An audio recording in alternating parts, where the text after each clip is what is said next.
The Mansion sa Baguio City. Ito'y matapos pailawan ang giant Christmas tree ng The Mansion kahapon November 27. Ang seremonya, pinangunahan ni First Lady Liza Araneta Marcos. Ang mga bata hindi lang nag-enjoy sa Christmas vibe, kundi pati na rin sa kanilang mga regalong natanggap. So awesome and wonderful because first time namin na to witness this lighting ceremony. Sobrang exciting po talaga. Lalaroin po kasama ang ate ko. Masayang masaya, sulit na sulit, happy nakapag-video pa po ako kay First Lady.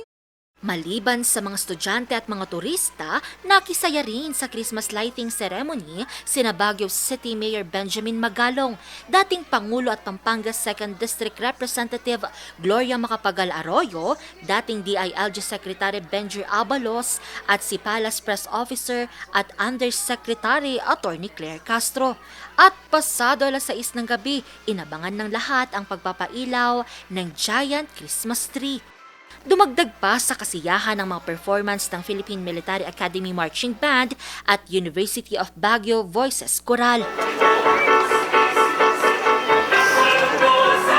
Kaya, Kamusta po ang pinanood natin? okay na, maganda naman. Maganda. Salamat po. Nagtapos ang programa sa makulay na fireworks display. Merry Christmas! Thank you po! Angel Arquero, RNG News.